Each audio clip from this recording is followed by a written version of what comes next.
So you ready to go? Yep. You ready for this? This is your week, Ben. I don't know anything about this game. Yeah, okay. Welcome to Story Mode, everybody. Welcome to Story Mode. This has been Chris this time, just the two of us. Just the two of us. You and I. We are going to be talking about Gears of War. Yeah, a game I've never played. Yeah. Or watched anything of, or know anything about. No. I know nothing. The bad guys are called locusts, right? Yep. Hey! I think that's about all that I know. I figured you probably also know who voices the main character. Oh, yeah, it is John DiMaggio. Yeah. Yeah, it's Bender. He actually voices quite a few characters in the game. That's usually how things go in video games. We paid for the one guy, we might as well get our money. Right. You can do multiple voices, right? Oh yeah, totally. They all sound a little raspy and the same, but you know, we can get them to do different things. Not to knock John DiMaggio. I love John DiMaggio. So, Gears of War, yeah, Chris hasn't played any of them, so I'm going to start this whole thing off by kind of going through game by game. Just look through the 3 games. I won't take too much time, especially for you guys listening. I need to have the plot recounted to me before we get into the real meat of the conversation. Meat because they're all bulky? Oh, gosh, yeah, you're making fat jokes now. Nothing is safe! I was talking meat as in the satire that you're telling me about this game that apparently exists. Yeah, well, at least I think that's what it is. I mean, it's not like you couldn't, even if we're totally wrong, it's not like you can't look at a game as though, well, what if we looked at this as though it were a satire? And sometimes it turns up some interesting results. Yeah. Especially because some games... When you read the books, it makes me even think... There are Gears of War books. Yeah, I've read 2 of them. Oh. There's 5 of them. And a comic book series. It's actually pretty good. I'll have to take your word on those. Yeah. If you impress me here, Ben, I might go watch some Gears of War, or maybe try and find a way to play it next time I'm here. It's kind of like the equivalent of reading like a Warhammer book, I would figure. If you like the series, you'll read the books. I do like Warhammer. Yeah. 40K. Which also bulky. So Gears of War 1, the game starts you off immediately. You get the idea that there's this event that happened 14 years prior called Emergence Day, where all the locusts came out of the ground and... Out of Earth? Yes. Wait, so these are Earth Well, the creatures? planet is Sarah. Oh, okay. So, Sarans. So it's like... But yeah, they lived under the ground. I'm having Mass Effect flashbacks now. Sarans? Just a whole planet of those guys? What were they, Taurians? Does that mean we can talk them down? Maybe. No. If there's one thing I know about that game. I know that there's violent chainsaw action. Yep.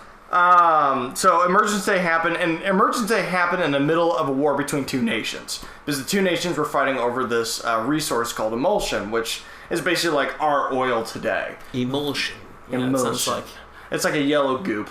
I was about to say, it sounds like some sort of green. I imagine it's green. There's a little bit of a green in there. It's not like a full gold. All right, so I'm glad I'm getting there right now. All right.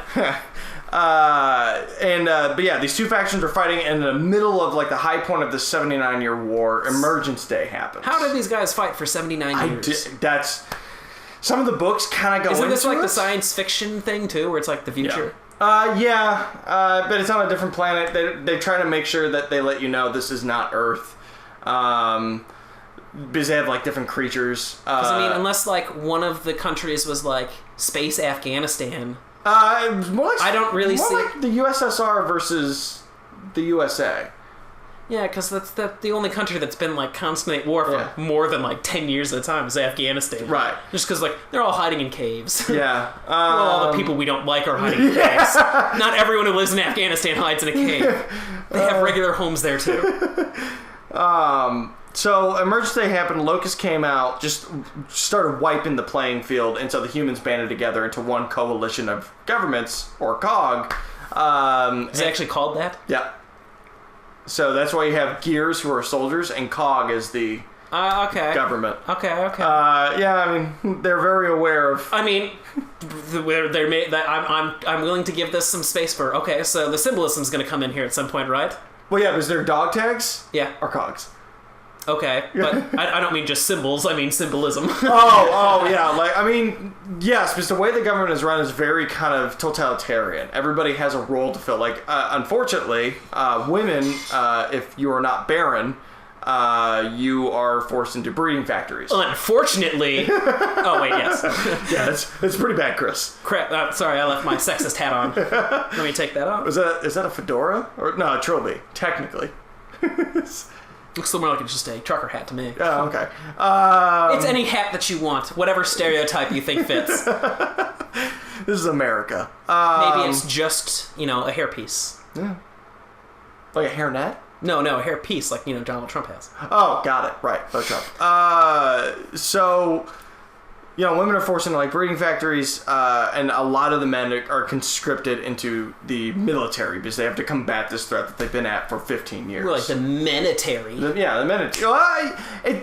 Yes. Well, it's always... Well, yeah, because it's not until the third game that you actually see female fighters on the front line, even though Gears of War Judgment, which is a prequel to 1, shows female fighters on the front line. So there are some. They're the Baron women, I guess. Yes, actually, that's exactly what they are. Okay. What happens if they get older?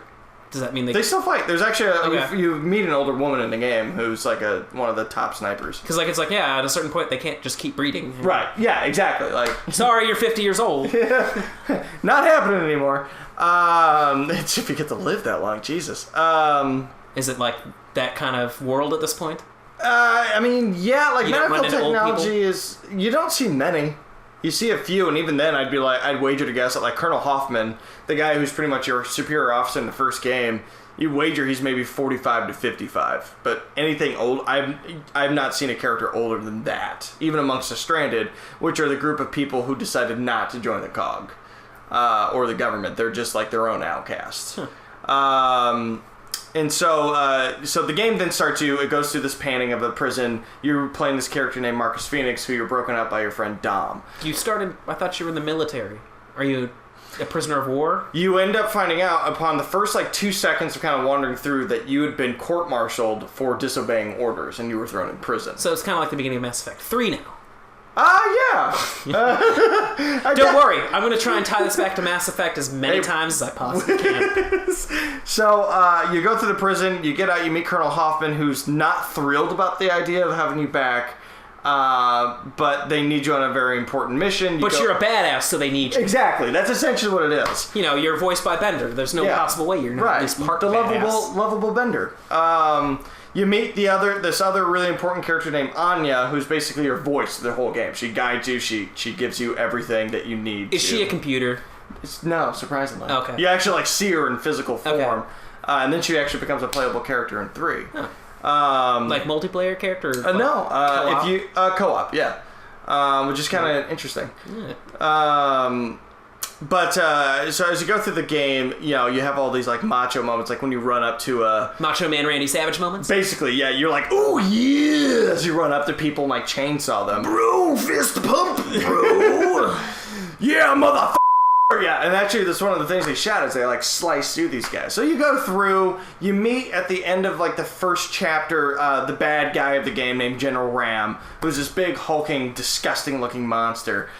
Who kills your commanding officer. Not Hoffman, but another guy you were following at the moment. His name was Kim. He's pretty inconsequential in the story because he's killed off in the first chapter. Sounds like it. Yeah, and then you get put into command because there were no more reinforcements and you're the only person with the experience, which Hoffman's like, I don't like this, but you're in charge. That makes sense. Yeah. We just let you out of prison. You can be in charge. You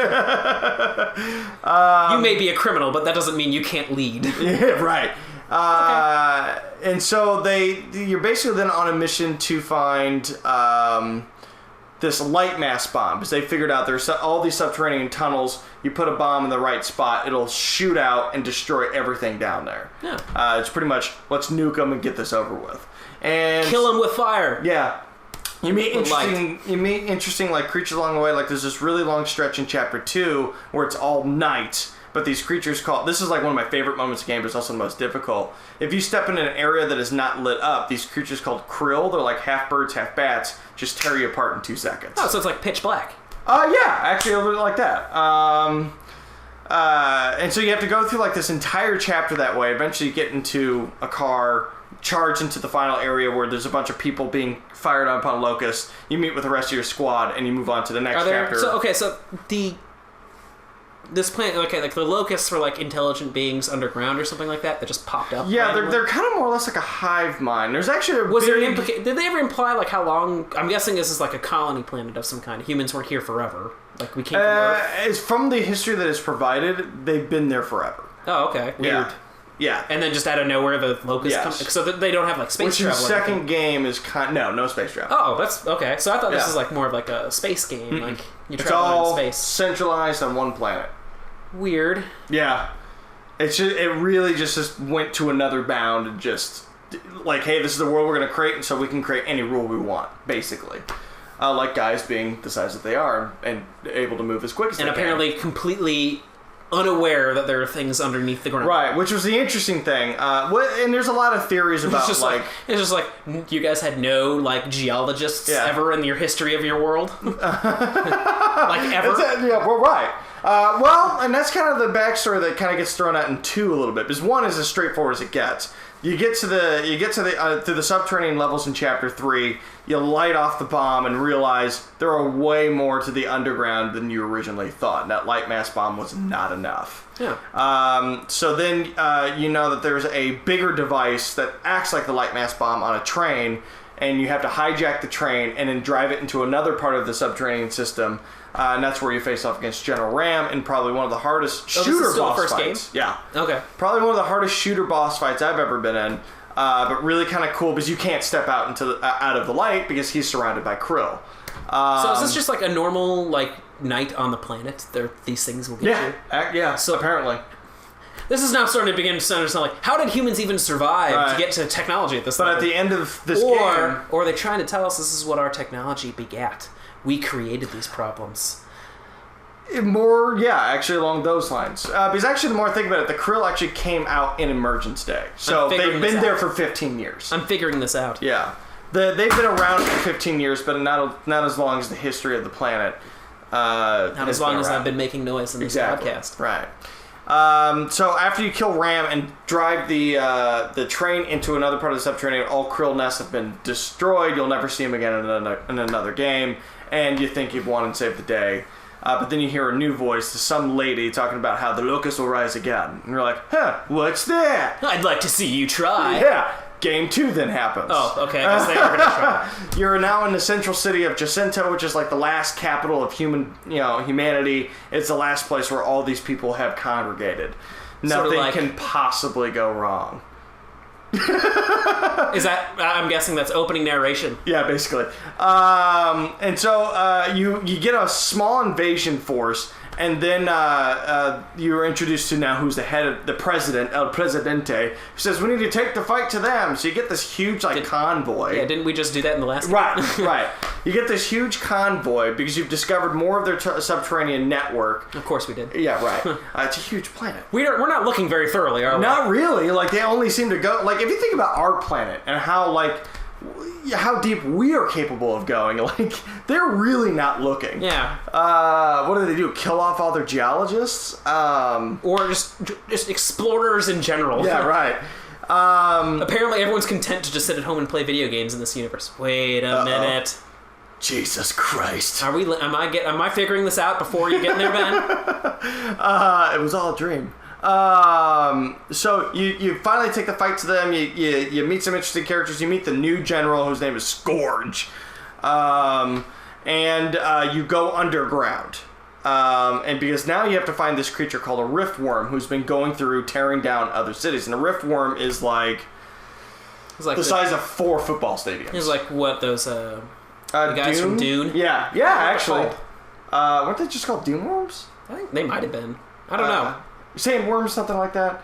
But yeah, it's essentially like that. Giant tremors. Yeah. They're graboids is what they're actually called. Right. And so that thing's just been going through sinking cities, and so you have to go and try to find this thing and kill it, which you eventually do. You get swallowed up by a very Pinocchio style. I think I've seen that bit of that game. Yeah.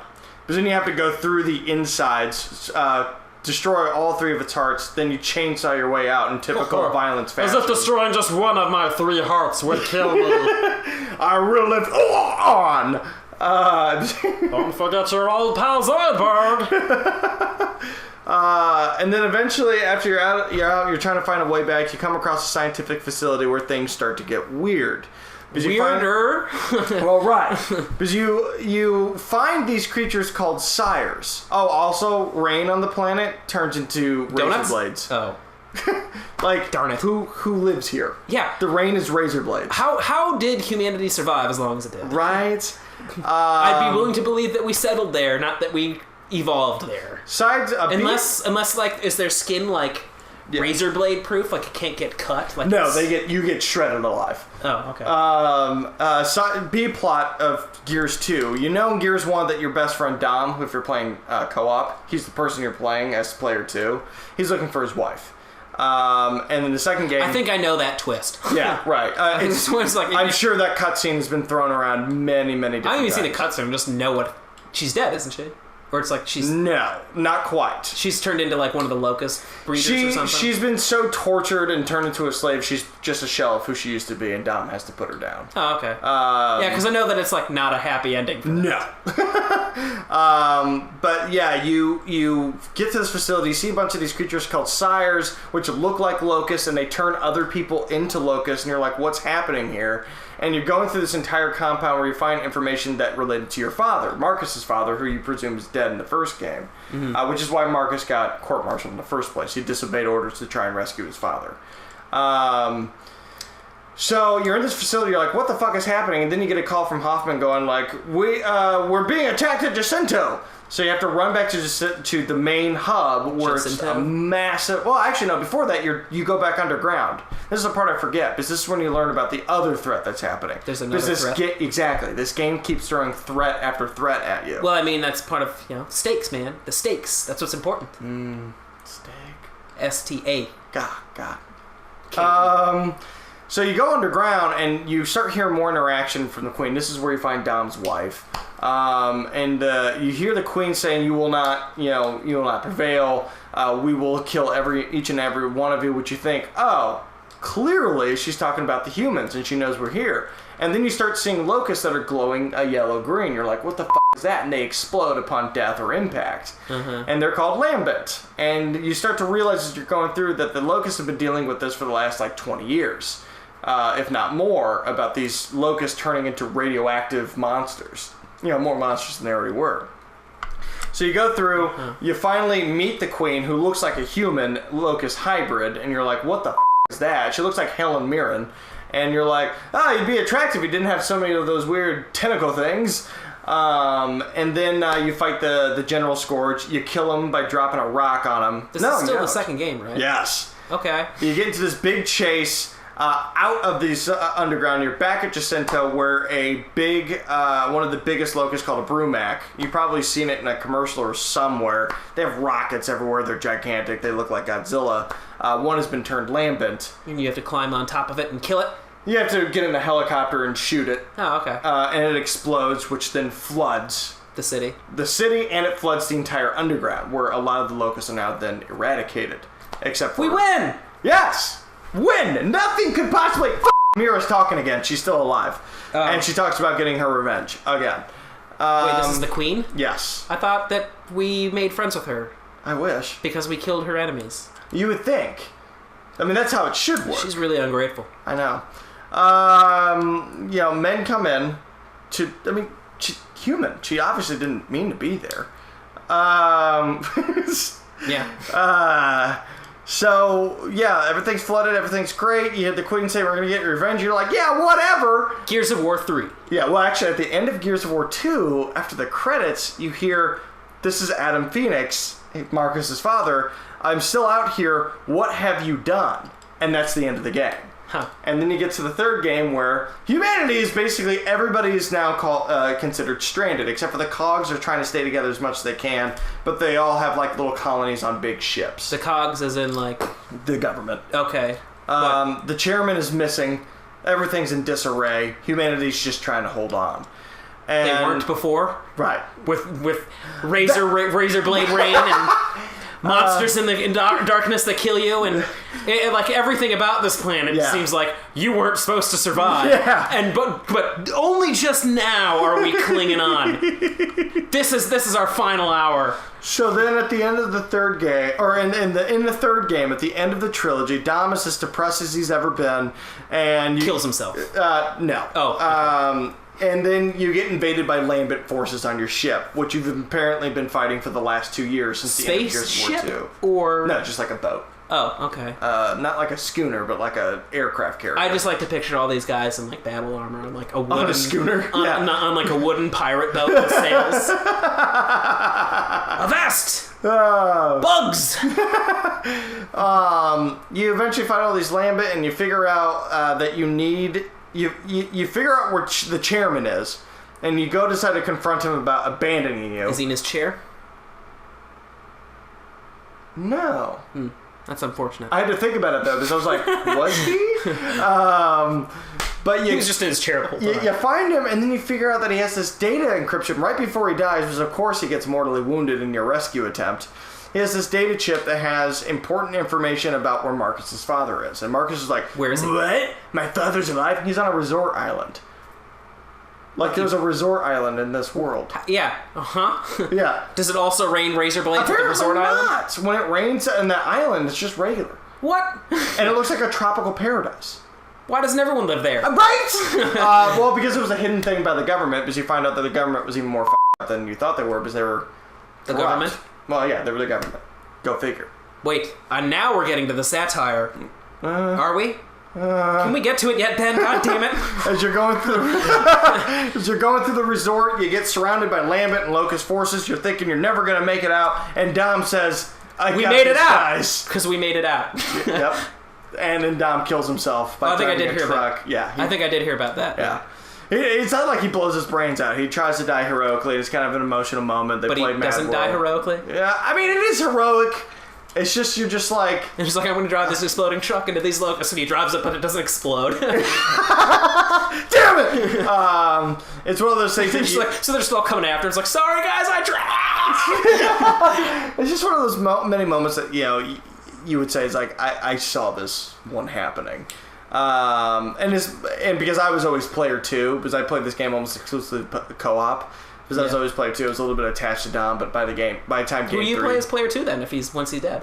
You play, I believe it's Anya, but she becomes like a chick? Yeah. She puts on full armor, grabs big-ass weapon. She's no longer small, meek, office Anya. She is... Oh, this is from the first game, your voice? Yeah, okay. She's also the voice in the second game, but you only see her once at the end of the game.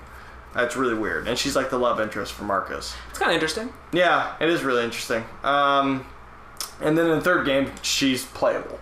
So Dom's dead. Shit's hitting the fan. We gotta go find Ice-T Dad. is somewhere in the game as a stranded leader. Wait, what? Really? Yeah. At first I was just like, you're making a joke right now, aren't you? Nope. This guy named Griffin who's played by Ice-T. He's like this gang leader. And you have to negotiate with him. We're going... So we're going to find Ice-T. Yeah, and... So we can have a good, refreshing drink. Yeah, exactly.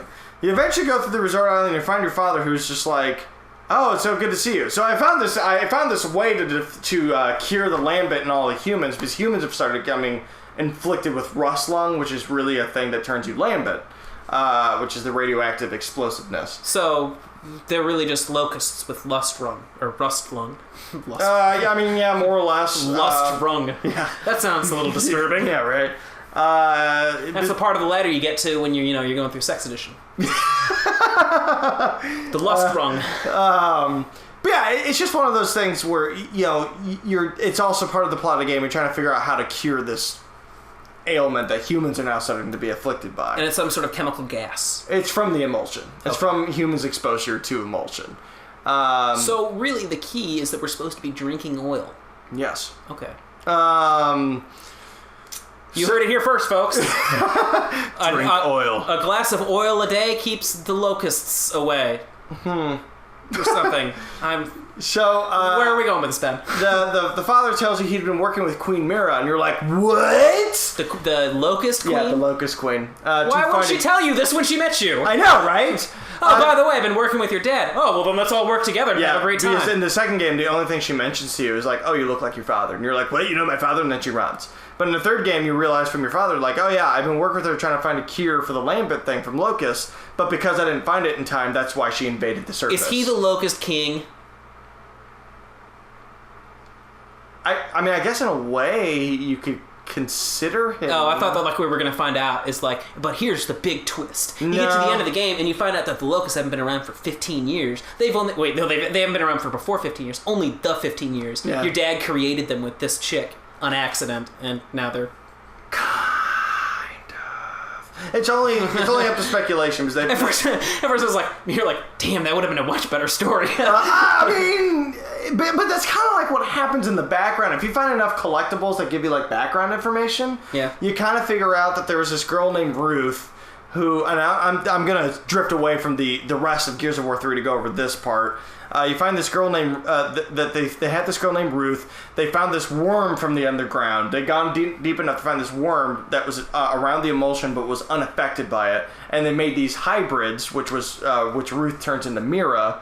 And then you find out that, like, through all this, like, locusts have been slowly being created from some of these experimentations, thus the sires that you saw in the second game at that weird facility. Locusts aren't a natural occurring creature. No. So okay. Yeah, you're kind of... I'm right on track. Yeah, you're on the... Yeah, like, it's a weird thing that it's just not confirmed. So the razor blade rain is probably also some sort of dumb experiment. No, as far as I understand, it's the only natural thing about this. Yeah. I wouldn't let that one go. Do people live in this area? Yeah. What are they? I don't understand. Okay, so Gears of War 3. Let's get to the end of this. He says, I have this weapon at the top of this tower, because of course it is.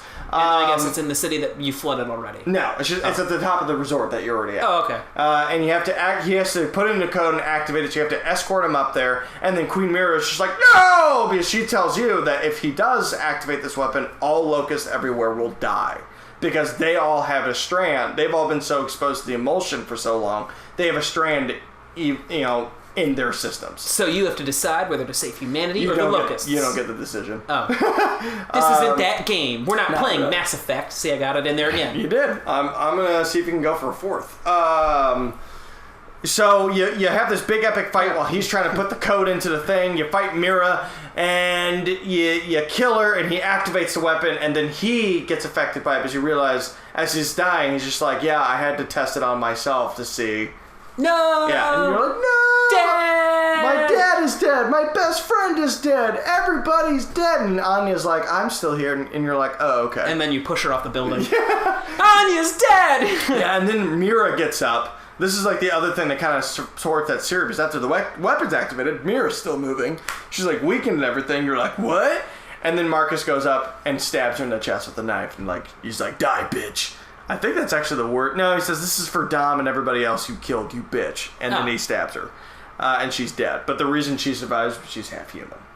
And that's pretty much the end of the game. You actually look out into the sunset and you're like, what will the future hold? I don't know. And it ends. Are they making more Gears of War? Yeah, there's a fourth one coming out where you play Marcus's son. Oh.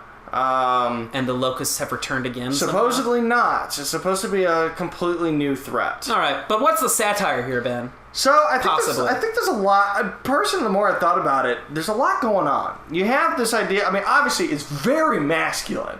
That's to the point I'm like, I think they're kind of making fun of this over masculinity. There's a moment where you have a sniper, you're on a ledge in the second game, and you start sniping guys because they're attacking your team. And you throw your gun at him and it hits him. No, but like after every shot, you have a competition with one of your other squad. He goes, 1! And then as he keeps killing more and more people, by the time he gets to the 5th one, he goes, fuck! And it's just like really testosterone, like driven and filled. Like on the one hand, as a player, you're kind of running through it like, yeah, kill everything. But if you ever really think about the real effects of war, especially in a planet like this where it rains razor blades, where prior to the second game, there are creatures that, like, if you step in the darkness, will shred you alive, and the locusts are just like an insurmountable threat in this war. Like, who would have this mentality other than, like, it's probably one of the most horrific war experiences humanity would ever go through. You know, so it just sounds a little more like bromanity. Yeah, right.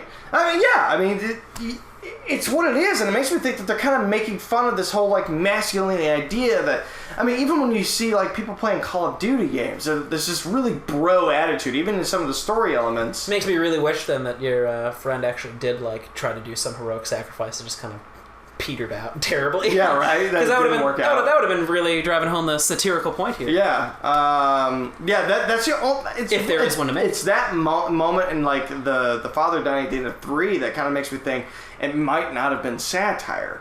At a certain point, sometimes as a creator, you just want to have a genuine moment for your characters. Yeah. You want to show at least some respect to them. But I think one of the other, like, outside of, like, masculinity being so thrown in your face, and I saw an article somewhere even reference it as, like, sexualizing it because of how much joy they take from chainsawing something. And I'll be honest, I find myself also taking joy in chainsawing something. Yes, chainsaw! Well, ask anybody around me, they'll know I make a noise just like, like, that's the noise I make when I chainsaw. It's like, it's satisfying because it's just blood and guts everywhere. You chainsaw, it's a one-shot kill, and you move on. You sound a little desensitized to violence here, Ben. A little bit. I've played these games so many times. And that's the thing, like, I enjoy these games, but I'm not going to absolve it of its criticisms, or even, like, if it is a satire, because the other thing to look at outside of its masculinity is they obviously, in the second game, they hammer out at you how much emulsion has affected the world. Emulsion being gasoline, or oil, if you will. And fuel of some kind. A resource. A resource.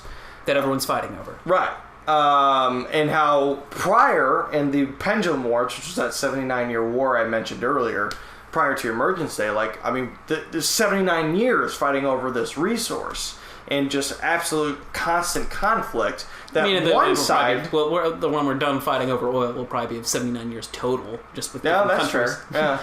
Yeah. And just the effects it took, and effects so much that it distracted everybody from that there was a threat down below. Because, I mean, yeah, also think about, like, why didn't anybody discover down below, but who would have? How do they have to find this stuff?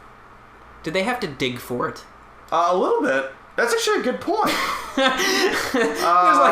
Because, you have to dig for oil. If this is like oil, they had to dig for it. Yeah. How did they not then just accidentally tunnel into one of these guys' place? That's actually a good point. But on the macro sense, I think it is definitely pointing out, because, I mean, there's a lot of, like, with the way that people, the military is formed, how it operates, it's very, you could relate it to American, like, kind of military, maybe even politics. And that it's showing that, like, our obsession with gas and oil, because, I mean, the first game came out in 2008? 2007? 2006, something like that. Oh, no, you're right, 2006. Came out in 2006, where, we were halfway through... if you can consider it a halfway point through our Iraq conflict. A little bit further than that. Yeah. Because I would say 2004 was probably the midpoint. But, it was a game that was pointing out our obsessions, and the second game hammered it a little bit further, and in the third game, really, I would say even on the surface level said, like, the obsession with this resource has turned things into monsters. So is the satire here about oil, or is it more about masculinity? I think it's about all of it. Like, is that why maybe you think it's not that good? Because it's kind of unfocused? Yeah. Because I think if they focused more on the oil conflict and made a satire... Because that's the most clear satire. That I'm like, there is no question about it that is being satirical of it. Of our obsession with oil. Or at least referencing it, right. At the very least. And that they go so far as that, like, the oil or this resource has created it's not really like monsters. You couldn't easily be sort of bring both those things to be satirical anyway, because, if you're being satirical about oil usage and satirical about masculinity, there's kind of an underlying area of, like, overconsumption that kind of really crosses over on both of these. Yeah. So it's not necessarily impossible to have an idea like, oh no, we could satirize both these things within this media. I just feel like there's some things that just... But, like, so these guys are fighting over oil, and do the locusts want the oil for anything at all? They're kind of trying to get away from it. It looks like, and because the oil or the emulsion has poisoned them. Yeah. So what is the end state of this then? You know, at the end of Game 3, where does emulsion stand? Is it like still a fuel that they're using? Is it yeah, that's the thing. It's still a resource out there, but I don't think they're using it anymore. Like, do they moved on to like something else, or they don't say what they've probably moved on to. But they're like they don't need it anymore, right? For energy. Just because they've seen the effects of poisoning humans and creating radioactive monsters out of the locusts. I mean, alone you could say that's a little bit of satire on oil. It's just sort of like as a metaphor for life. Yeah. So there you go. There's a little bit. But as far as like the masculinity thing, I mean, there are things that make me go, I wonder if it's supporting the idea. Because I read this really interesting article that was looking at the game through a feminist lens. Which, all that aside, there was this moment where it says, while you could look at Dom's story of finding his wife as a really important character arc for a well-rounded character, it actually is implying that he's very calm and reserved, even when looking for his wife. He's the most level-headed character of probably the 4 that are in your party at any given time. But the moment his wife is dead, he's lost it. Almost to imply that a woman was holding him back from his masculine, manly bro duties of running into conflict and killing everything and getting in on the action like she had him else. On her leash, man. Right. And when she died, he got off the leash. But like the game almost glorifies that aspect, that it makes me keep thinking that maybe the whole masculinity part isn't exactly being satirized. So he really actually should have had that moment where he's like, I'm going to drive this exploding hundreds of locusts and save all you guys, and then it just doesn't explode and you still have to save yourself. It's like, sorry. Or even if you just watch him die in a horrific fashion would be one of those things to kind of counteract that moment too. Like, I agree, it was a very powerful moment. I imagine a lot of probably sounds like, because as you're describing, Dom's the most level-headed character. It seems like the kind of thing where people would probably be a little bit more upset if you didn't give. What I'm guessing, it seems too like he's probably the most liked character in the series. He's easily the most liked. That's probably why. Yeah. It's just one of those things where it happens to be the flaw of the most liked character probably could have carried some kind of message like that, but because he was so well liked, it would have hurt how enjoyable the experience would be to have that kind of thing happen. So it's sort of like taking, it's weighing your options. It's like, do I need to make this enjoyable, make people kind of like what they're experiencing, or make something that's saying something? Well, sometimes you got to pick one, sometimes you got to pick the other. Yeah. I really kind of wish it went with the direction of saying something, because that's the thing about this game with the theme of even emulsion. Because as much as I talk about it, it doesn't go as far as I think it really could. A lot of games don't. I think it's a lot, we kind of brought this up with AAA games when we were talking about Gone Home last week, is that, they have to appeal to a broad audience. So it's a little bit hard sometimes to kind of want to focus down and actually okay, we're going to use this moment to say something. Yeah. About the only person who seems to get away with that is Hideo Kojima, who apparently can't stop saying things, but also can't figure out what it is he's trying to say. That is insanely true. It's like, go ahead, Hideo Kojima, you keep saying things. I have no idea what you're trying to talk about, but you clearly have some kind of thing that you're after. And I think what this really, I'll start veering this into, because I think we've gone a lot of ways with this podcast. I think that's what I'm a little disappointed about, and it's almost a self-fault. I put so much stock into the trilogy, because I haven't played Judgment, which is a prequel, so I don't consider it part of the trilogy. Mm-hmm. Because I put so much time into these games. I played the second game, beat the second game 10 times. The way you describe them, it's like I'm more interested in playing Gears of War than I've ever been. Yeah. It's not a game series that interested me at all. And it's just like, okay, so some of this at least sounds interesting. Yeah. Well, I'm glad. Even if it doesn't make sense. I'm glad I've had that effect. And I think before going into this podcast, I really wanted to give, it's not the masculine game that everybody thinks it is. That was originally the point I wanted to put out, but after reading some things and thinking about the game a little bit further, I think I was just projecting because I like the game. Yeah, maybe it's kind of like that was the idea of it, is like trying to not be that. But it also it hasn't aged well. Maybe if you looked at it 10 years ago. That's what I'm wondering. When it first came out, it was like, wow, this is, it is actually nailing a lot of the things kind of about masculinity and how you can kind of satirize it. But because there's been I don't want to say a lot, but at least a lot of talking about moving forward and that kind of feminist topics over, especially the last 3 to 5 years, maybe it just doesn't stand, shoulder to shoulder with anything else like that anymore. I mean, yeah. Maybe you have to wait for the next Gears of War and see if maybe that's... And that's what I'm curious about, because it looks like you have another female character in your party again. If I remember looking at the cast of characters, I believe you have a female, which was a very crazy thing 3 did, if you want to consider it crazy. I don't think it's crazy, because I need to see that more in games, of having playable female characters, whether the main character or not. I have the option to. I mean, from the way it's described as sort of, you know, if you want to, you're trying to do a super macho man kind of game, is like, I can see why you might want to not include women and like sort of intentionally fail the Bechdel test, because you want to focus on the masculinity and satirizing that. And if you kind of throw in femininity, it might muddle up your topics a bit. It might be a little bit harder to kind of pull out what you're actually really trying to go for.